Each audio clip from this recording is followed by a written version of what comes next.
दिल्ली में हो रही बीजेपी की राष्ट्रीय कार्यकारिणी की बैठक का आज दूसरा और आखिरी दिन पीएम मोदी भी मौजूद। थोड़ी देर में पीएम का संबोधन। राष्ट्रीय कार्यकारिणी की बैठक में चुनावी जीत का मंत्र दे सकते हैं मोदी। बीजेपी की बैठक में विधानसभा और लोकसभा चुनाव पर मंथन। नड्डा ने कहा, इस साल जीतने हैं सभी 9 विधानसभा चुनाव, 72,000 बूथ करने हैं मजबूत। जेपी नड्डा ने पीएम मोदी की तारीफ की। कहा, पीएम मोदी की वजह से दुनिया में बढ़ा भारत के लोगों का सम्मान।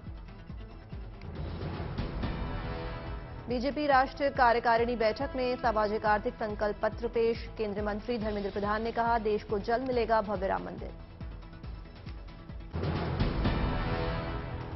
शहीद दिवस के लिए गृह मंत्रालय की सभी राज्यों को चिट्ठी। 30 जनवरी को शहीद दिवस पर रखा जाएगा 2 मिनट का मौन। जम्मू कश्मीर के बड़गाम में सुरक्षा बलों को मिली कामयाबी। मुठभेड़ में 2 आतंकी मारे गए।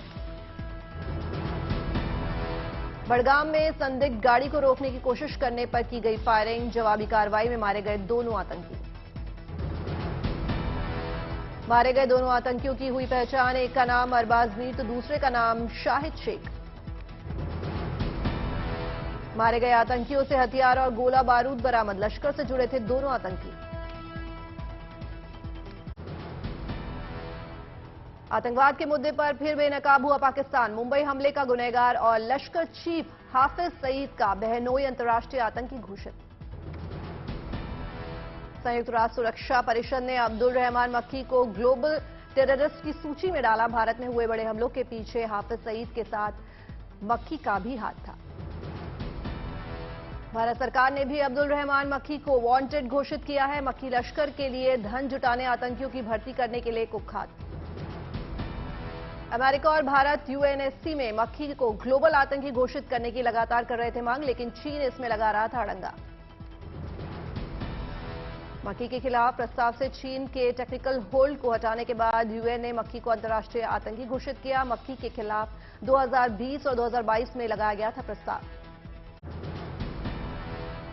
आर्थिक बदहाली के बीच बदलने पाकिस्तान के प्रधानमंत्री शहबाज शरीफ के सुर। कहा, भारत से लड़ चुके 3 युद्ध, सीख चुके सबक। अब हम शांति से जीना चाहते हैं और समस्याओं को सुलझाना चाहते हैं। कल अरबिया टीवी को दिए इंटरव्यू में शहबाज शरीफ ने पीएम मोदी को दिया संदेश। कहा, संसाधनों को बम और गोला बारूद पर खर्च नहीं करना चाहते। कश्मीर के मुद्दे पर बोलने से बाज नहीं आए शहबाज शरीफ। कहा, बातचीत से मुद्दे सुलझाने की बात जरूरत। पाकिस्तान में बलूचिस्तान के बाद अब पीओके में भी विरोध। पाकिस्तान के खिलाफ जमकर नारेबाजी। प्रदर्शन में भीड़ ने लगाए नारे। आटा महंगा नामंजूर। अंडरवर्ल्ड डॉन दाऊद ने की दूसरी शादी। शादी से उसके पाकिस्तान में ही होने का मिला एक और सबूत। दाऊद के भांजे से एनआईए की पूछताछ में हुआ खुलासा। एनआईए ने दाऊद के भांजे से की थी पूछताछ।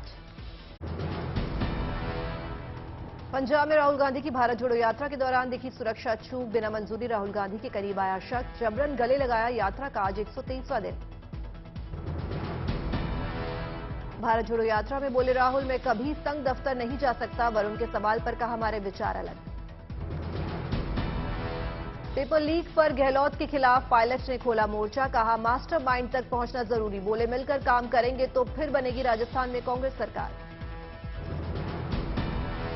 पायलट के आरोपों पर बोले राजस्थान के सीएम गहलोत। कहा, पेपर लीक में सबसे सख्त कार्रवाई। दिल्ली विधानसभा में गरजे केजरीवाल। बोले, कल केंद्र में शायद बने हमारी सरकार। पूछे एलजी, हमारे सर पे क्यों बैठे हैं। वाराणसी में हॉट एयर बलून फेस्टिवल का आगाज। रंग बिरंगे बलून से पटा आसमान। बड़ी संख्या में जुटे लोग। शंघाई सहयोग संगठन के मद्देनजर 3 दिनों तक होंगे कई कार्यक्रम। फेस्टिवल 20 जनवरी तक चलेगा। इसमें शंघाई कोऑपरेशन ऑर्गेनाइजेशन के सदस्य देश हिस्सा ले रहे हैं। बलून फेस्टिवल के अलावा यहां नौका दौड़ प्रतियोगिता का भी आयोजन।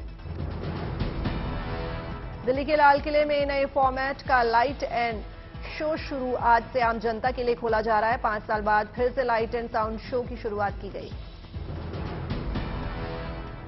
कला और तकनीक की मदद से तैयार जय हिंद शो करीब 1 घंटे का है। गृहमंत्री अमित शाह 1 हफ्ते पहले इसका उद्घाटन किया था। कोरोना के मोर्चे पर गुड न्यूज। दिल्ली में पिछले 24 घंटों में एक भी कोरोना मामला सामने नहीं आया। ऐसा 3 सालों में पहली बार हुआ। नेशनल वॉर मेमोरियल के पब्लिक प्लाजा पर बैटल ऑफ बैंड्स का आयोजन किया गया। इस दौरान मीजो बैंड ने अपनी परफॉर्मेंस दी।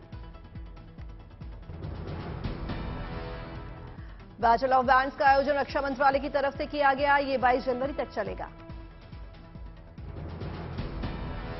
क्रिकेटर ऋषभ पंत का मुंबई के कोकिलाबेन अस्पताल में इलाज चल रहा है। सड़क हादसे के बाद पंत ने पहली बार सोशल मीडिया पर पोस्ट करके फैंस को दी गुड न्यूज।